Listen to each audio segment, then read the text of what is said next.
otherwise we'll have to move it during the service.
Probably right up here. Yep, probably it. Right next to the dam, right past that road. So this was.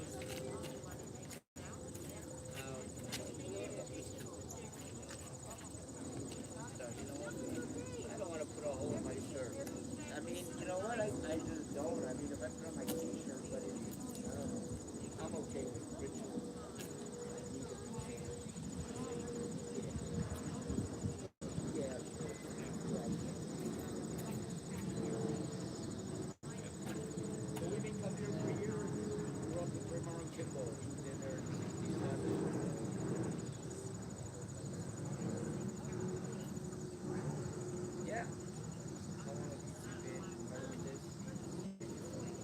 Doing it since 1983. My family's been doing it.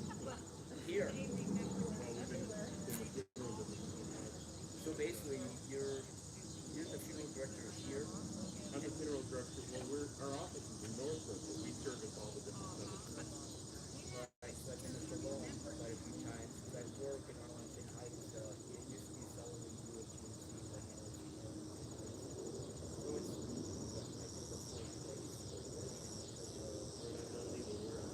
yeah.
Sir, can you move over there, please?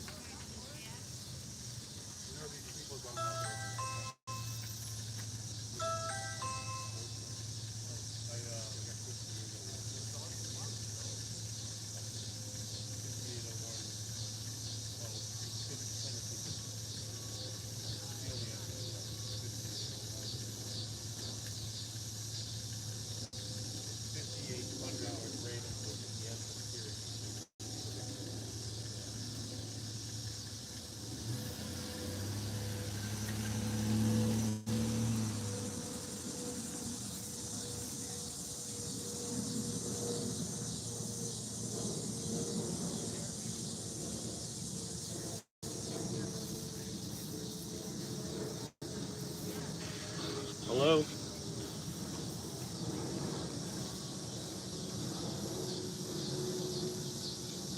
Hello?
Hi, I'm Lloyd.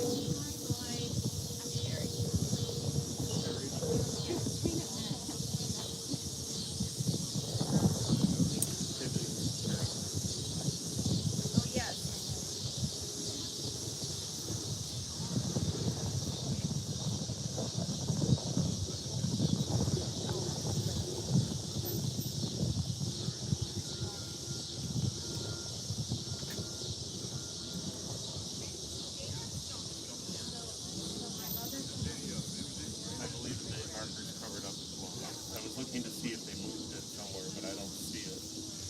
So it's probably covered up. You'll see it after they remove everything.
already going. Oh, okay.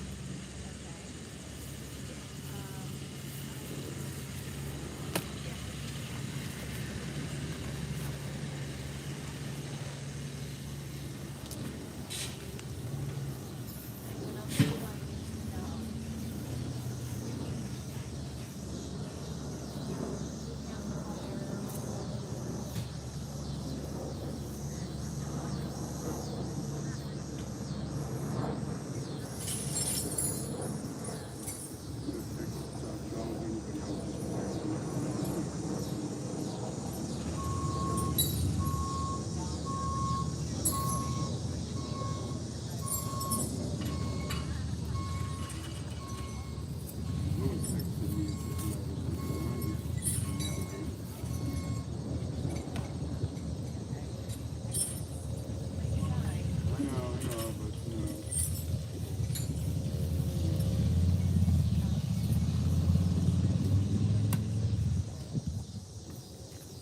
So the pallbearers are Jeffrey who? Jeffrey Rosner. Alan Schaefer.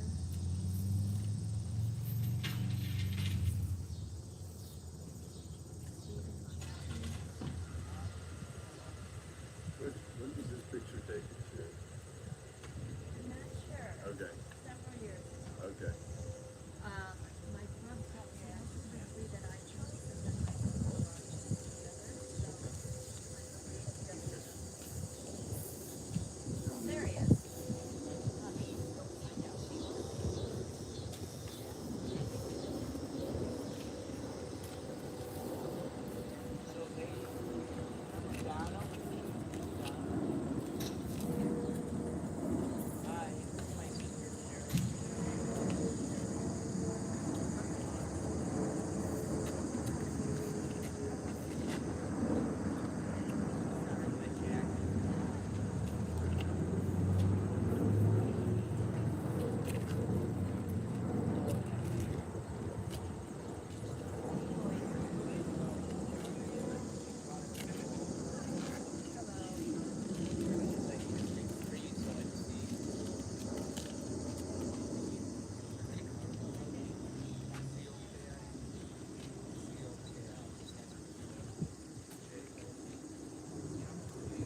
that's fine. You can close it. No, no, no. You can park right here. Yeah. No, it's okay.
Hi, Rabbi.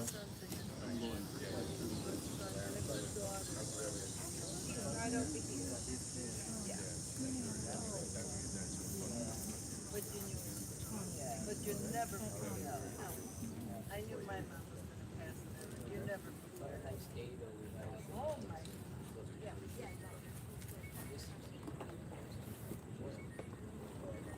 It wasn't bad for me.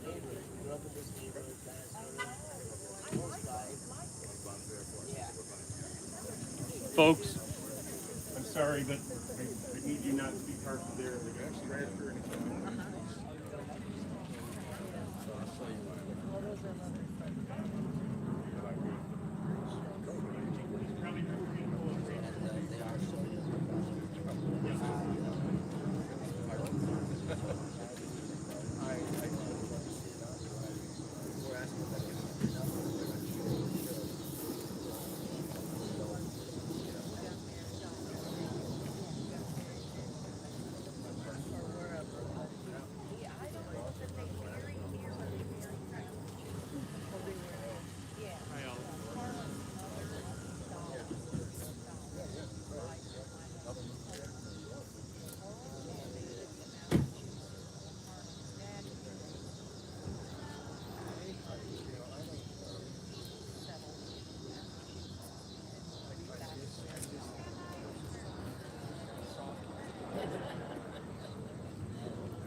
stop.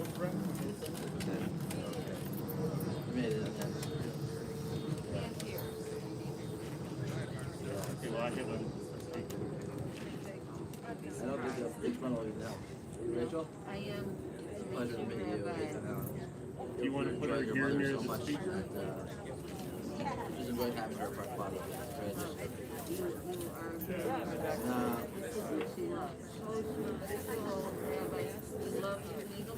Yeah. Okay, good. She's a great addition. We're enjoying her so much. When she can hear us, it's a pleasure. When she can't hear us, it's also a pleasure. Thank you so much. Yeah, no, Is this guy right here? We had some plans. no,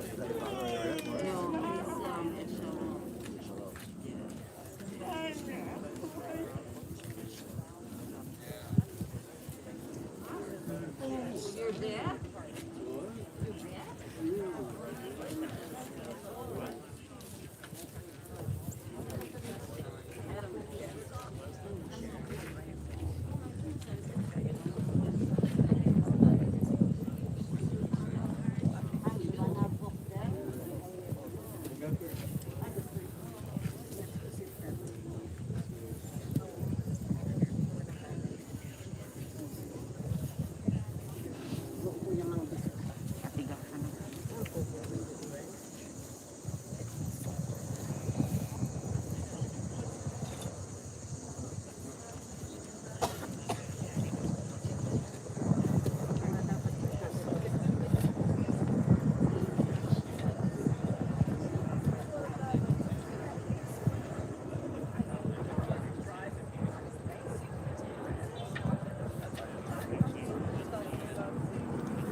cards for the family.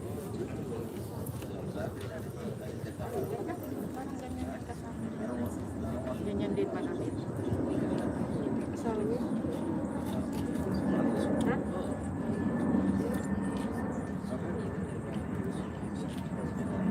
Para nga, para sa akin kasi ganyan din.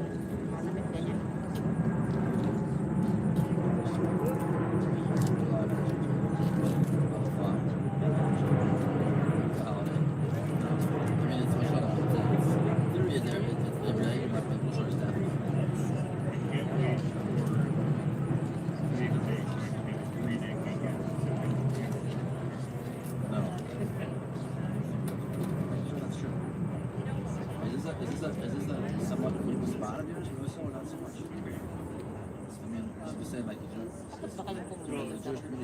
Hindi ah. Nagpunta na parang sa tatay ko. Nagpunta kahapon doon. Oo. Hindi pati yung sa Pinas natin eh. Hindi, doon na lang muna. Saka ano daw eh. Sabi ng anak eh. Eh, yung ano ba yun? This is your house. Sabi ko. Yun din sabi. Yes, and you're not. They got ready to come here and take over. Okay, dun ko ka dala nga nagkalos. Ayoko. Bakit? Ako natutulog ka? Papasok ako. Ay, hindi. Sasabihin na sa iya.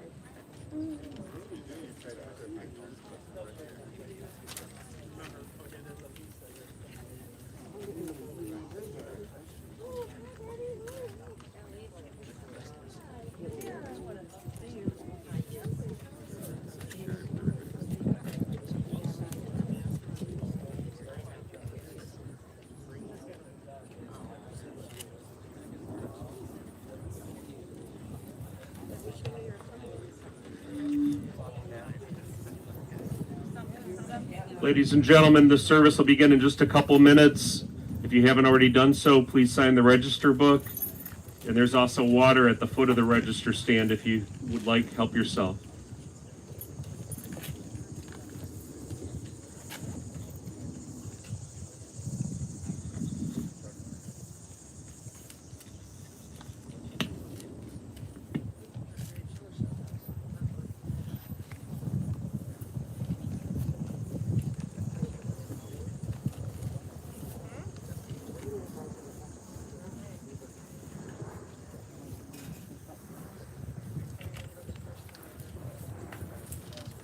Lloyd, maybe let them know that those who would like to sit in attention super front spot get better.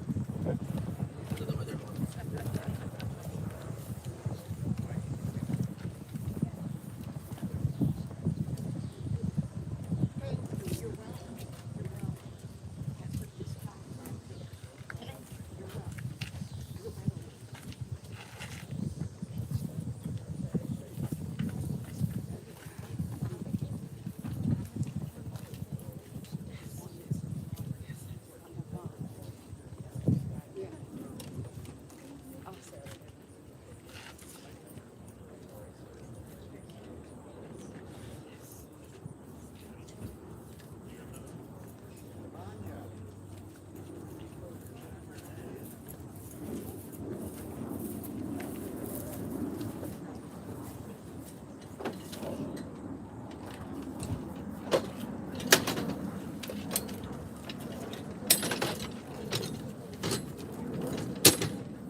We do one into there, and we do one directly into here so that there's no wind or...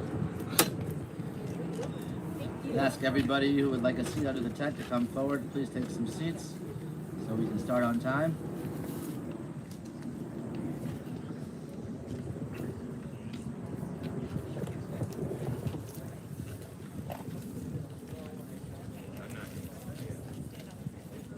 You got a good seat.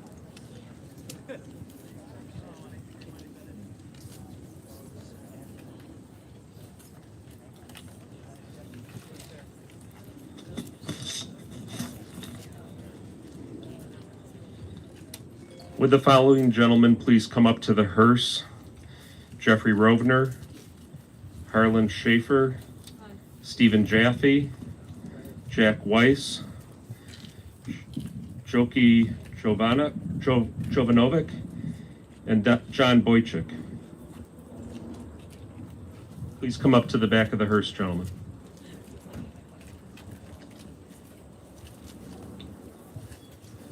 Also, if there's any couples that got two of the programs, could you raise your hand if you'd be willing to give up one of the two, because there's a few people, there's more people here than we anticipated.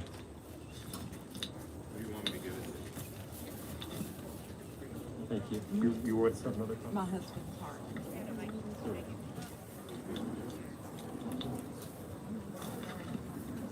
Did you get one? What?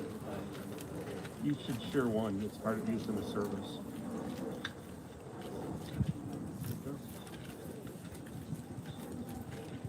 Thank you.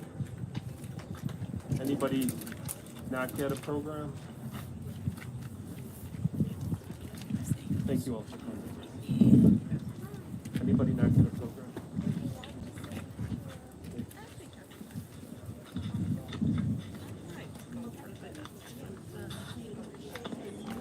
Ladies and gentlemen, the casket's being brought up to the gravesite at this time, if you would gather. If you have a cell phone, please place it into silent mode at this time.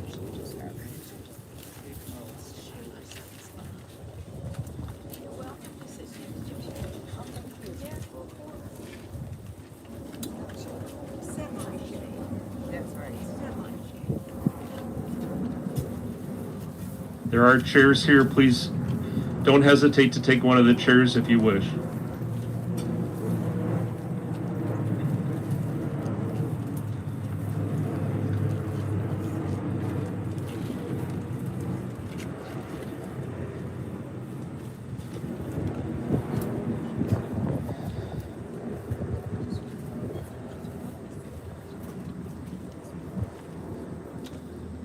Again, ladies and gentlemen, please, there are chairs here. It's a shame for you not to come and take one.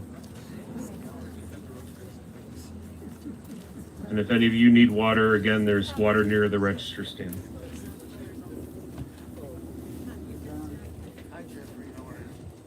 The funeral service is going to be conducted by Rabbi Eitan Allen from Park Plaza.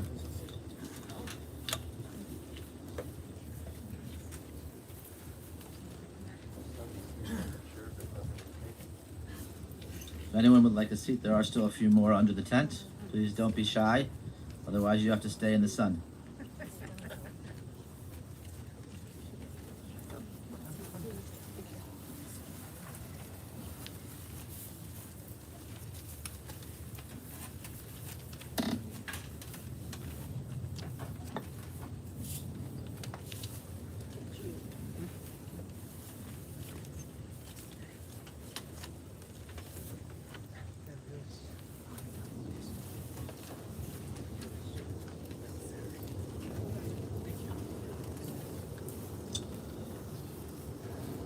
Good afternoon to everybody. I want to thank you all for coming on behalf of Sherry, on behalf of Elliot, the extended Pergricht family. It's not always the easiest time. We don't plan funerals. As Sherry and Lloyd can tell you, they don't get to choose what days they work. It's a secular holiday, it's Labor Day, more importantly. It's Erev Rosh Hashanah, it's Rosh Hashanah Eve, the start of a new Jewish year. And yet here we are, gathered, friends, family, to give tremendous honor and pay a kavod achron, the last respects to a very, very special and holy person, to Mr. Zyskind Pergricht, as we knew him, Ziggy, Alexander Zyskind ben Eliezer, very special Jew, a survivor, and a sweet, sweet soul. It's hard to encapsulate a life of 99 years, started in the Shtetl in Poland and all the way till Chicago. It's hard to encapsulate the feelings on a sunny day saying goodbye to a person that lived generations and saw worlds built and destroyed. We begin, as our tradition teaches us, with the words of Psalms. Ziggy himself was a sweet singer. He loved to sing, and he had a sweet voice until the end. And so we recite the Psalms of David, both in Hebrew and in English. Ashrei ha'ish, asher lo halach be'atas v'shayim, u'b'derech hatayim lo amad, u'b'moshev leitzim lo yashav, ki im b'toras Adonai chavtzo, u'b'toraso yegeh yomam v'layla, v'yake eitz shasul al palgei mayim, asher peryo yiten be'ito v'alei lo yibol, v'chol asher yasa yatzliach, lo chen harishayim, ki im kamot asher titfenu ruach, al kein lo yakumu rishayim b'mishpat, v'chatas be'adas tzadikim, ki yodei Adonai derech tzadikim, derech rishayim toved.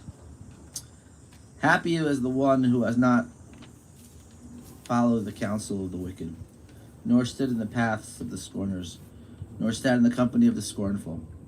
Rather, that one's delight is in the Torah of the Lord, meditating in God's Torah day and night. And he will be like a tree planted by streams of water that yields its fruit in season, whose leaf will not wither, and whatever one does prospers. Not so is the wicked, who are like chaff that are blown away by the wind. Therefore the wicked shall not survive judgment, nor sinners in the assembly of the righteous. For the Lord loves the way of the righteous, but the way of the wicked is doomed. David continues, Mizmor LeDavid, Adonai roi lo echsor, Binos desha yarbitzeni al memenuchos inahaleni, Nafshi yishovev yadcheni b'magle tzedek lema'an shemo, Gam ki eilech begeit salma haves, Lo ira ra ki ata imadi. Shivtecha mishantecha heima yinachamuni. Ta'aroch lefanai shulcha neged sarurai. Dishanta b'shem roshi. Koshi revaya. Achtav achesed yirdefuni kol yemei chayoi. V'shavti b'veis Adonai la'orech yamim. A song of David. The Lord is my shepherd, I shall not lack. God causes me to lie down in lush pastures. God leads me beside tranquil waters. God restores my soul and guides me in the righteous paths for his name's sake. Though I will walk through the valley of the shadow of death, I will fear no evil, for you are with me. Your scepter, your staff, they comfort me. You prepare a table before in full view of my adversaries. You have anointed my head with oil, and my cup overflows. May only goodness and kindness pursue me all the days of my life, and I shall dwell in the house of the Lord for length of days. As I said, it is hard to encapsulate a life of 99 years, lived with so many ups and downs, so much tumultuousness, so many joys and so many difficult times, so many times of strength, and so many times of disappointment, but so many times of celebration. And yet I think I will never be able to think about Ziggy without a smile on his face, without a sense of happiness, without a sweetness, without a sense of this deep underlying faith that there will yet come a day of goodness. One of the treats I've had over the years to know Ziggy is to get to know his wonderful children, to get to know Sherry and Elliot. They themselves have been so dedicated to Dad as they were to Mom, and just so many times in and out, day and night, at his side. So it's with great honor and also a sense of connection to be able to call and say a few words. So I've asked his dear son Elliot just to say a few words about his dad.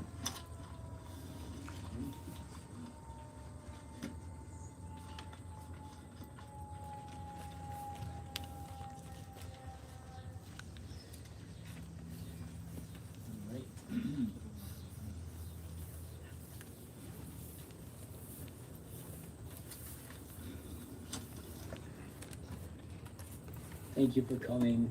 So I wrote this morning. The ink's still wet. And here we go. So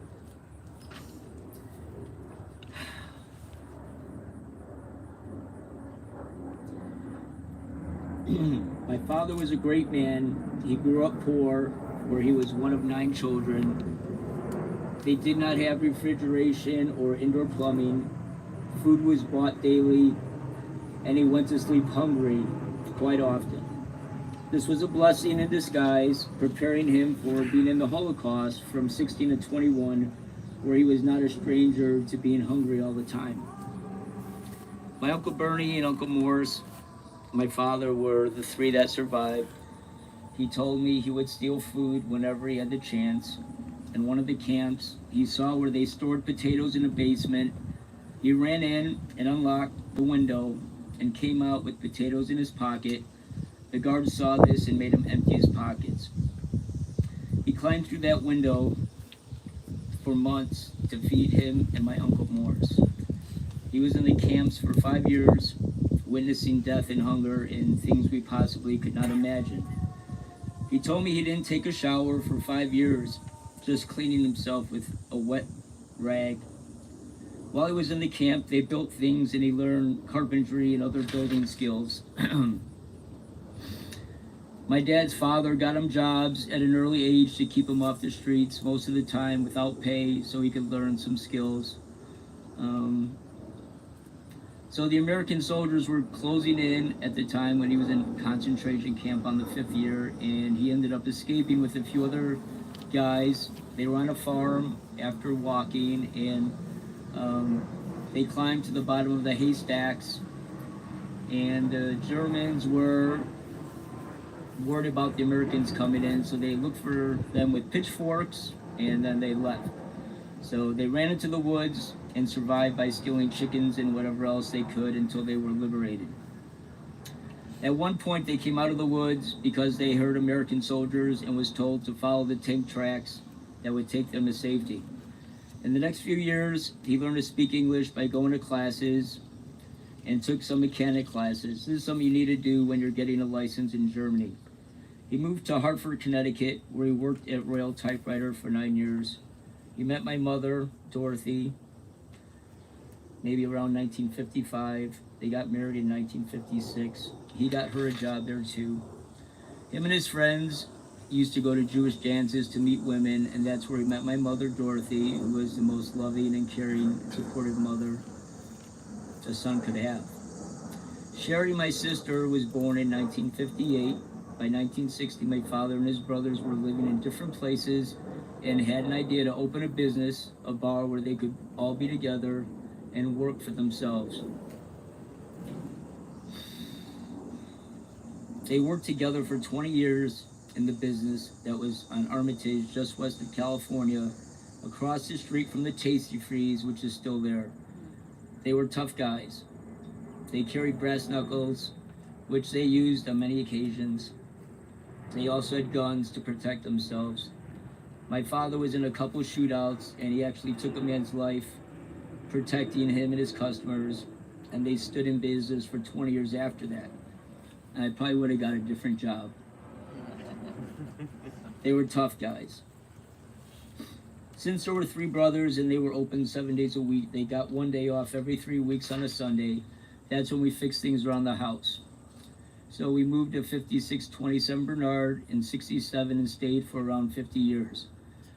When I was 11, my dad got me a job at Wrigley Field. I worked there for 4 years with my cousin Alan and my best friend Mark Daffner.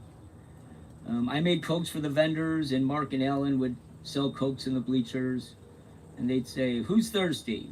That's what they'd yell. My sister Sherry was 4 years older than me. When I graduated 8th grade, she went off to Northern Illinois to study audiology, where she got her master's degree in 6 years. I was left at home with my parents, where they got to experience me growing up. So I gave my parents some experiences, like picking me up at the police station for minor things, or crashing my neighbor's father's car when I was 15. Don't ever try to grab the wheel and cut it and hit the gas, because you'll end up right in another car. So they always stuck by my side and helped me every step of the way. I moved to California in 1990 and came back in 98. My mother passed in 96 from a stroke. This took us all by surprise. I was still in California for 2 more years. Dad had open heart surgery in 97, and Sherry was there to take care of him. It took over a year for him to get stronger again. So while Sherry and Dad mourned together, it was a very sad time. My father has always been active. He walked every day and stretched his body so he could have a good range of motion. Every time we saw a penny on the ground, he was so happy he could bend down and pick it up until he was 97. My father fixed everything in our apartment building, from electrical, plumbing, siding, and roofing. We never had a repairman at our house. He knew how to do everything. I moved back in 98 and moved to the first floor of our 2 flat. Sherry was living there, and when I moved back, she bought a house close by, and I moved into the apartment. That's when we started building our adult relationship. I got a job selling cars, which is what I did in California. Almost every morning I was off. Him and I would go for a walk in the neighborhood, or in the winter we'd go to the mall. These were great times because he would tell me stories about his life growing up. I stayed in the apartment for 6 years. I moved out for a few years, never stopping my morning visits and walks. When I lived downstairs, I would come up every night and say hi. He climbed those stairs until he was 95 years old. And when he moved to Park Plaza, he said, "I beat those stairs." My dad had an 82 Olds Cutlass that he bought new with all roll-up windows and a radio that could never get a station in clearly. We kept things and fixed them and rarely threw anything out. I still sleep on my parents' bedroom set they bought when they got married in 56. The 82 Olds got a leak in the radiator hose, and the engine blew a rod, and it was done. Thank God. Sherry loved the Pontiac vibe, and that's what we got him. It was used with 90,000 miles. It had power windows. It was the nicest car he ever drove. And of course, he said, I should have gotten this a long time ago.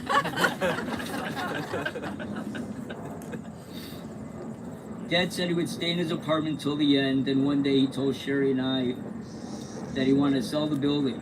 Sherry had been taking him on tours for years to independent living places, hoping he would see how nice it is, spending time with other older Jews and not having the responsibility of a two-flat.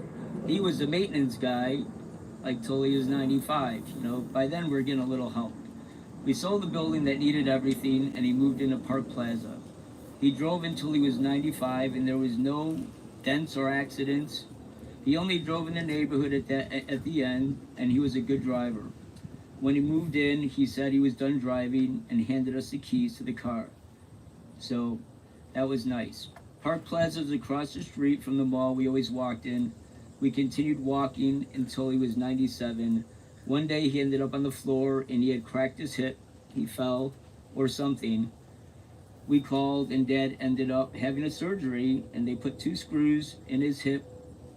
And I remember looking at the surgeon who was looking at my 97-year-old father, who didn't look that good, and he wasn't sure maybe if the surgery should be done.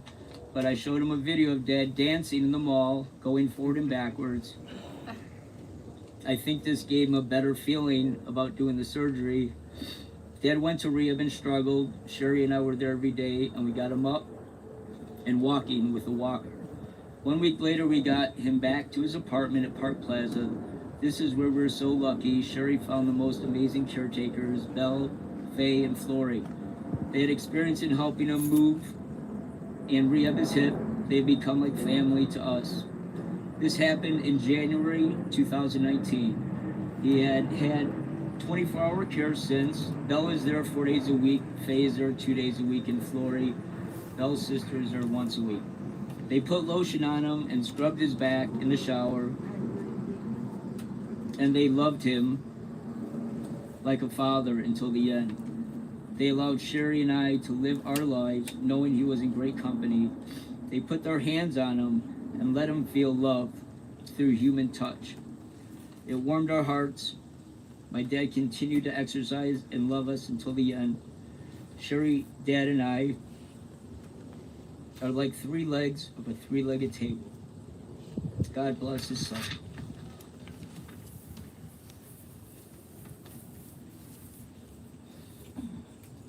Thank you so much, Elliot. That was so beautiful. Just a few words as well from Sherry.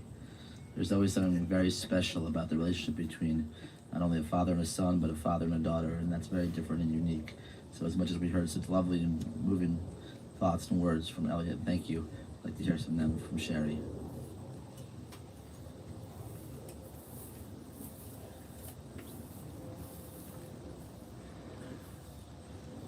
It is so good to see you all here with us today.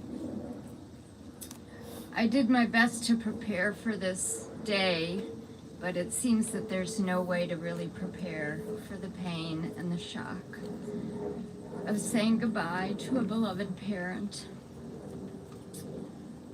First, I want to say a very special thank you to the wonderful women who cared for my dad so beautifully and so lovingly for the last 3 years. Words cannot express the depth of my appreciation to Belle and Faye and Flory. We should all be so lucky to have caregivers and people like them in our lives. I cannot tell you how often he talked to me about how well they were treating him and taking care of him. I know for certain he would not have lived as long as he did if it was not for them.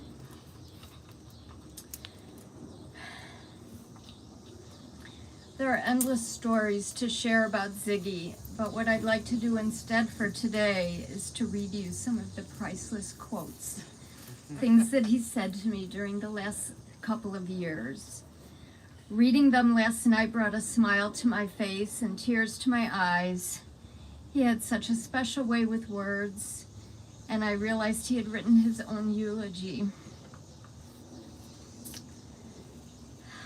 One time when he wanted me to get in touch with Rachel, our cousin, he said, "Knock on her door with your computer."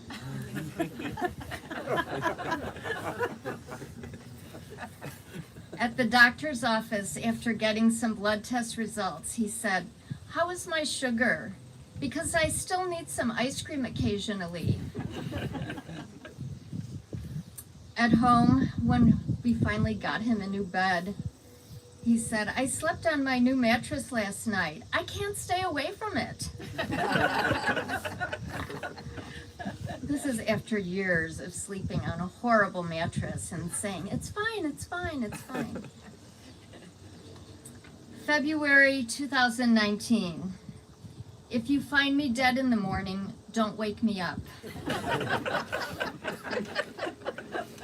Just call the rabbi. Nobody lives forever, and I'm not afraid anymore. At age 96, I'm old and deficient, but it's so interesting to be alive. When he saw me scan my Ventricard in the subway, he said to me, "You are so advanced."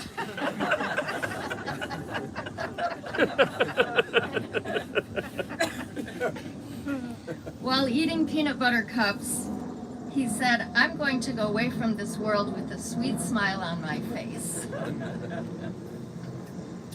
March 2019.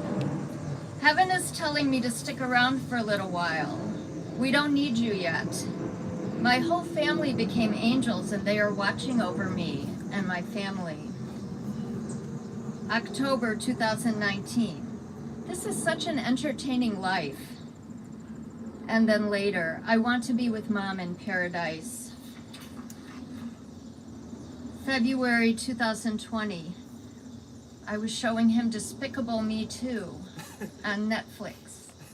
This is great art. I'm appreciating life more than anybody else.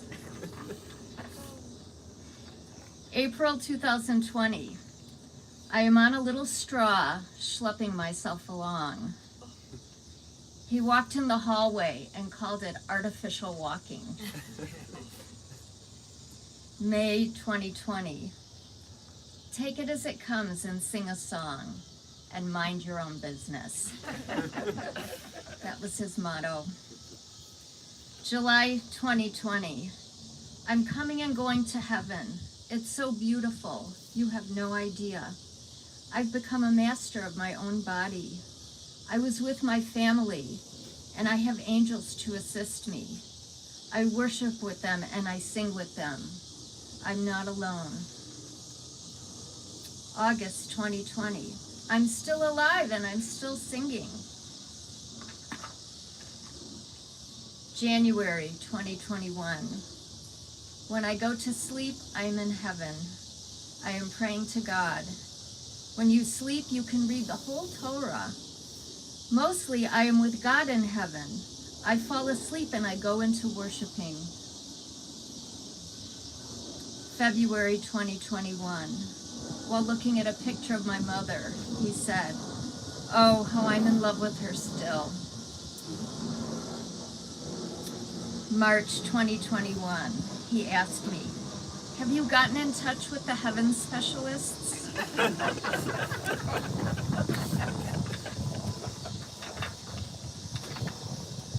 May 19th, 2021. It is all complete. I already cashed everything out. I already died 3 times. Everything is love.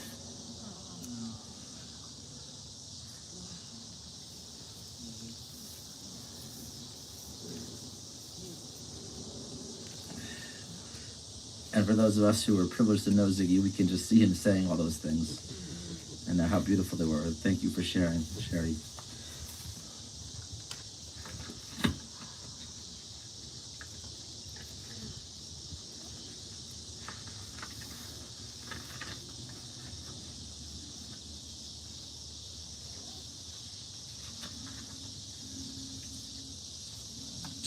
We've already heard so much, and yet there's so much to say. And just briefly, Ziggy Pergricht Zyskind Alexander was born on December 30th, 1921 in Sosnowiec, Poland. What was a small shtetl, essentially.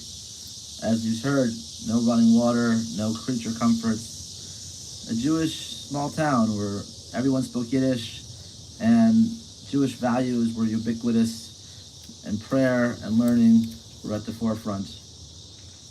And he grew up in a beautiful family of 9 children.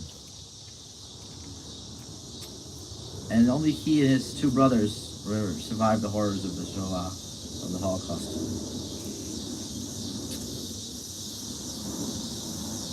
Elliot and Sharon can tell you better the history, but he was bounced around from camp to camp in different places in multiple concentration camps throughout those 5 years in the war. Sometimes being able to steal those potatoes, and sometimes literally starving. And somehow, by literal miracles and the grace of God, he survived. And after that, spent a long time in the DP camp, several years, before he ended up making it to America.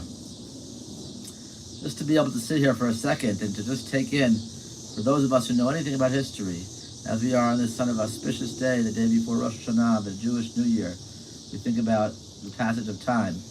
A Polish survivor to live 99 years, being born 21, being in the camps in and out for 5 years. Those are the people that did not survive. When Poland was brought in and they were at the camp so early, at that age, people did not survive. And to survive, and to make it through open heart surgery and this problem and that problem, literally until the last week before these last few days, he was walking. I remember less than 10 days ago, seeing him walking in the hallways, completely hunched over, one of his angels of the aides in the back, holding his belt, and him walking through, and he wanted to do it himself. And that was Ziggy, a tremendous sense of will, a tremendous sense of dignity, a tremendous sense of respect. He had such a sense of self-respect and dignity, and a sense of wanting to do it himself, that it was just moving to be in his presence. If you wanted to see a living miracle, get to know Ziggy. And he would thank you for getting to know him. He would give you a blessing. He would give you a blessing in Yiddish or in English, sometimes both. And he would tell you how blessed he was to have met you, and that you should only be well, and he would want good things for you. And he would say in his thick Polish Ashka that I am giving to you a blessing. And he meant it, and it was priceless. And I feel privileged to have gotten that blessing many times. When I first came to Chicago, I spent a couple weeks before we had a place to stay, living in Park Plaza, taking a room, and we were on the same floor. We would pass each other in the halls constantly. And I, just in those few weeks, was blessed to get to know so many things about him. As was stated, when he finally got to America, he was in Hartford, Connecticut, where he met his wife, Dorothy, at a dance. That's how Jewish singles met in those days. No computers. And they met at this dance, and there was a lifelong love. It was a very special love. And those brothers who survived, eventually 2 of them ended up in Chicago, and they had this beautiful idea. They said, you know, we're all that survived, we 2 brothers. Let's all come together. Maybe you should move to Chicago, Ziggy, and we brothers could be together. And so he approached his wife and he said, you know, we were saving up to buy a house. We were saving up for a down payment.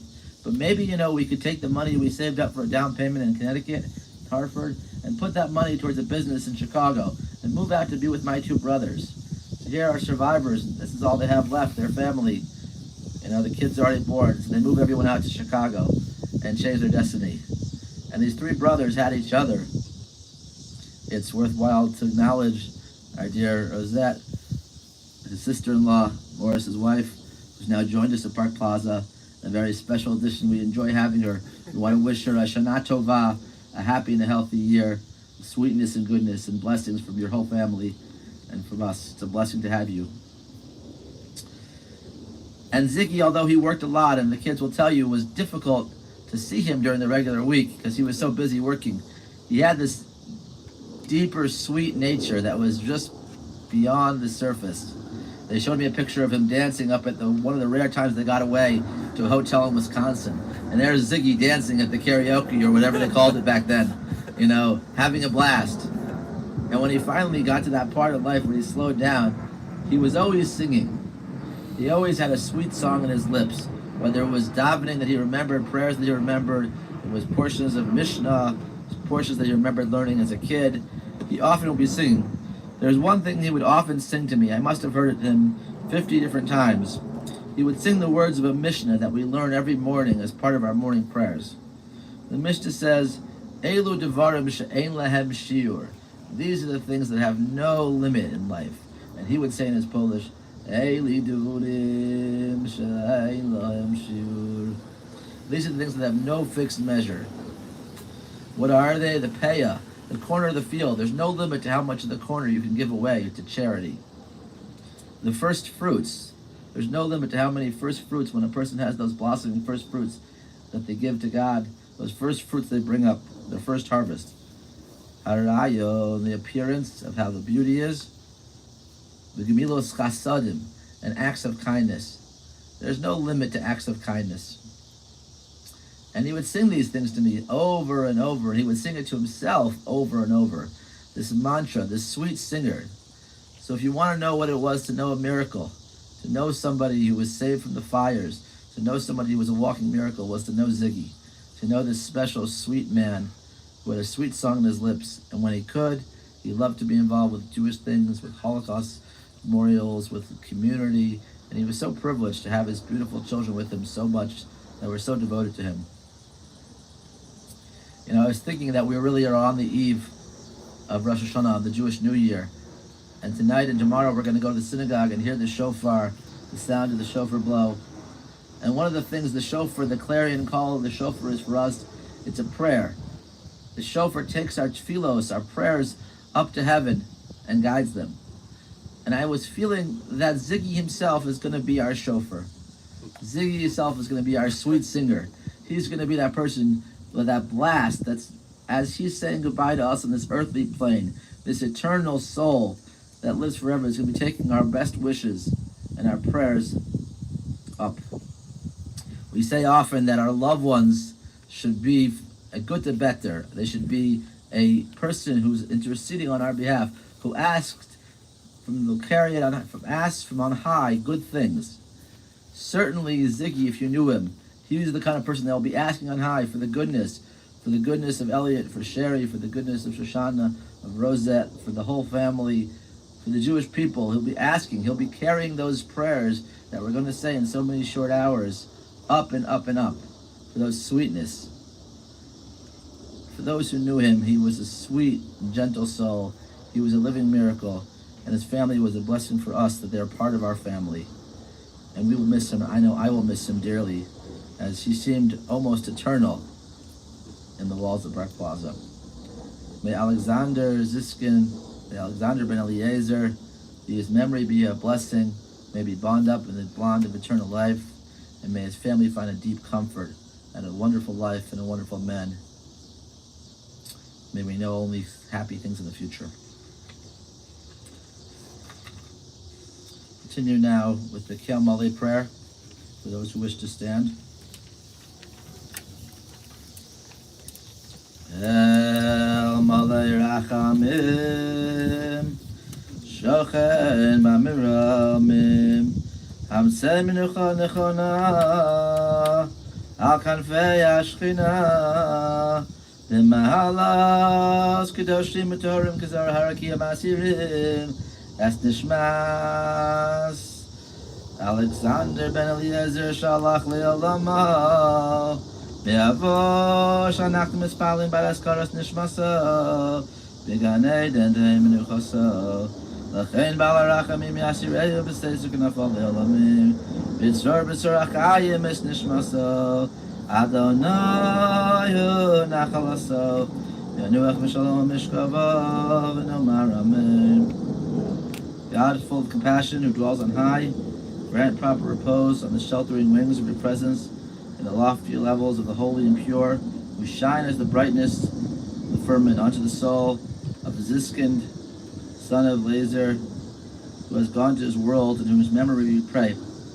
May his repose be in paradise, and may the Master of compassion bring him under the cover of God's wings, and bind his soul in the bond of life. May the Lord be his heritage, and may he repose in his resting place in peace. And let us respond, Amen. Before the final Kaddish, we'll now commence with the burial.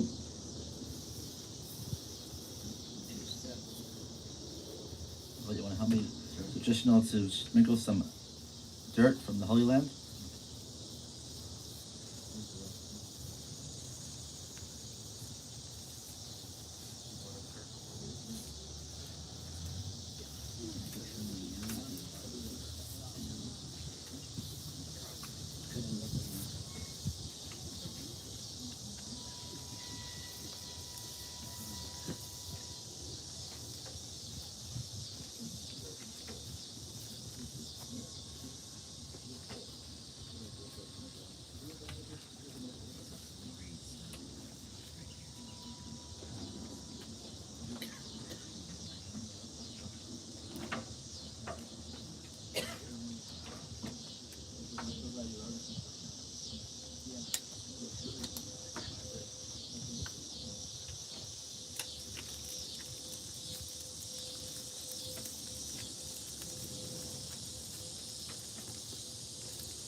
Just ask for your patience. Those who need to be seated can be seated.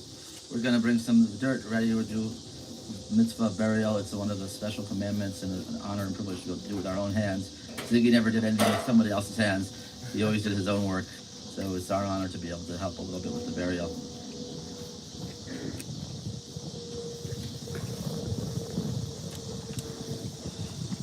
After we do the burial.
recognize it. Was like 40, 50 years ago.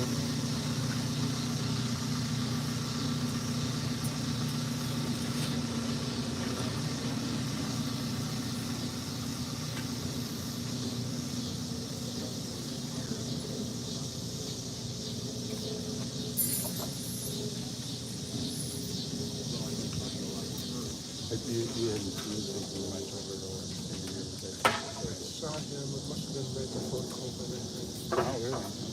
We're at the Plaza place. Yeah, he was over there. Very, very hard looking. You could have had a conversation with him as to where the hearing aid was.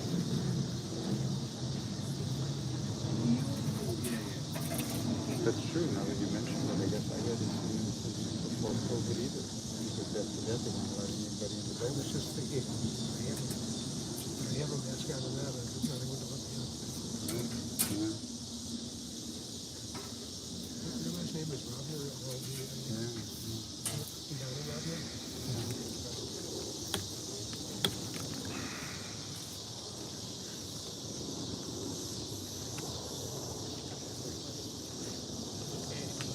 Special mitzvah to help with the burial, special honor. So those who would like to attend the jury, when we get there, I'll show you what's done.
All this machinery and stuff.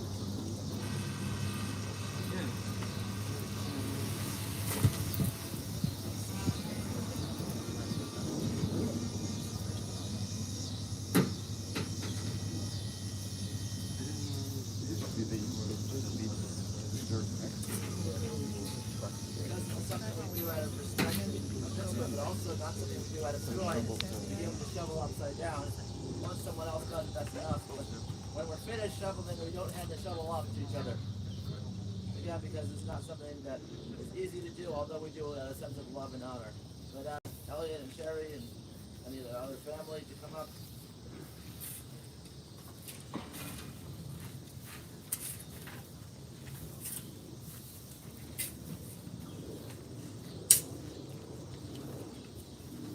Come to either side if you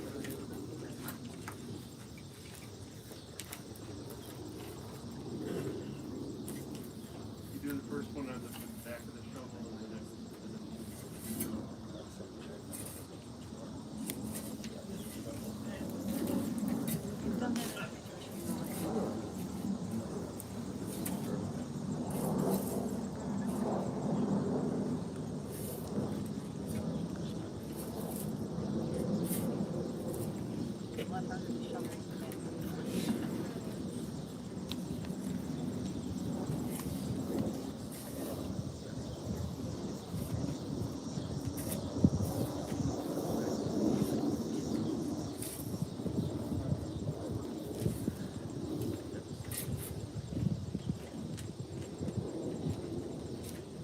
Anybody else who would like to attend Barry, please just come forward.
Anybody who would still like a chance, please come forward now.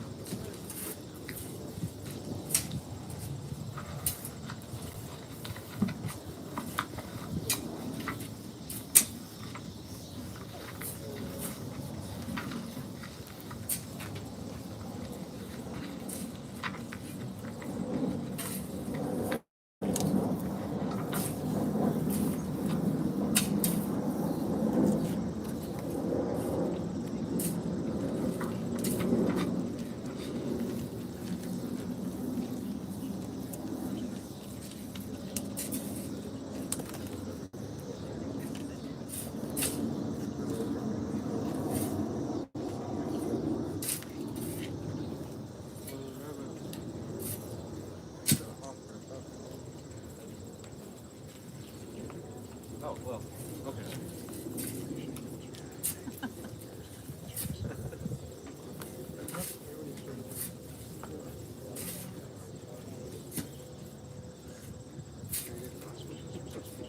Maybe both.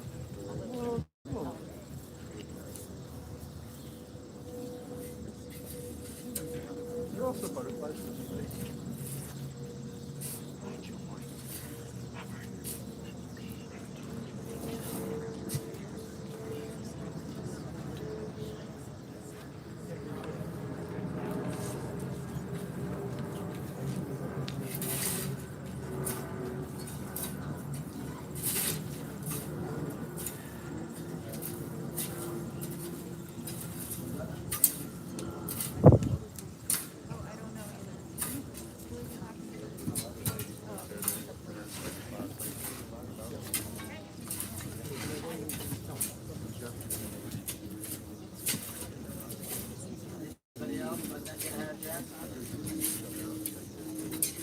It's sort of do it with reluctance. You know you have to do it, but you don't want to make it easy on yourself.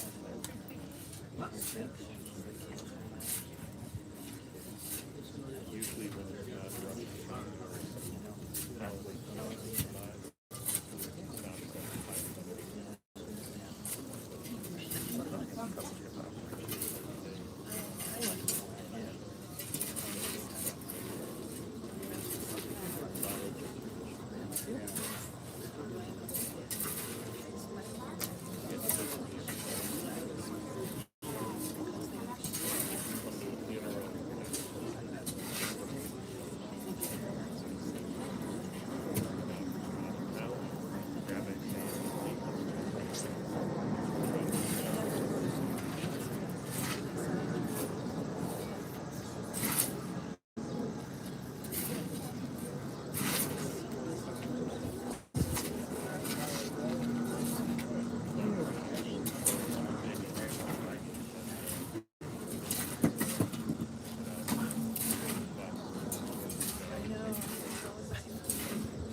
Rabbi, do you want more?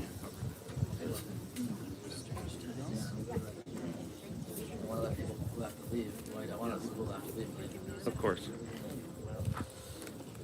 Not as much as I was prior to this. Yeah. Elliot. Baseball season. It's Elliot. what? The baseball season, I don't think. Baseball. Okay, I'm gonna just beg your indulgence for a minute or two as we say the mourner's Kaddish. We're gonna be, can we say it together? Yisgadal, Yisgadal, Yamad, Yirat, Yerushay, Yamli, Hafizay, Yechayidon, Yemedon, Yechayidon, Yisrael, Agavah, Uzman, Karim, Yamur, Amen. Yehei, Shmei, Ram, Gorach, Yom, Yisbarach, Yishtarach, Yisbar, Yisraman, Yisnaseh, Yisadar, Yisalev, Yisalach, Shnei, Yishra, Beriku, Le'ram, Nikol, Brekasa, B'shir Asa, Tush B'basa, V'nechem Asa, Dameran, V'amar, V'imru, Amen. Yehei, Shlama, Rabba, Min, Shemaya, V'chayu, Noveinu, V'akol, Yisrael, V'imru, Amen. Oseh Shalom B'Morah, Hu Yaser Shalom Aleinu, V'Al Yisrael V'Yuru Amen. Amen. We say to Ziggy, Lech b'shalom, go in peace, V'sanuach b'shalom, and rest in peace. V'tamol l'gorlech l'ketz hayamin, may you arise at the end of days. We say to his dear children and the extended family, to Elliot, to Sherry, Makom Menachem Eschem B'Soch Shar Avei Tzion V'Shalayim, may you be comforted amongst the mourners of Zion and Jerusalem. May your father's blessed memory bring you comfort. As you grieve, may that grief come eventually to gratitude for having had such a wonderful father who loved you so dearly. Remember that we are all dirt. As it is Rosh Hashanah Eve, we wish everyone here a Shana Tova, a happy and a healthy, sweet new year to you and yours, to us, to all of Israel, to all of the world, and to everyone who needs a happy and a healthy, sweet new year. May we go from this place and remember how much Ziggy loved people and Ziggy loved humanity, and may his memory be for us a blessing. Thank you on behalf of the family. Thank you all for coming. Thank you to Lloyd and Sherry and the Mitzvah crew at Mitzvah Memorials. And thank you to everybody. May we be together on happy occasions, and may the family know no more sorrow. Thank you, and enjoy the rest of your afternoon.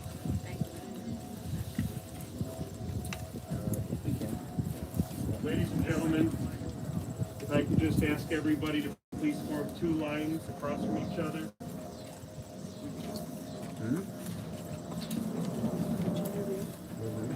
Everybody but the family. No idea. Form two lines, one on this side, one on this side.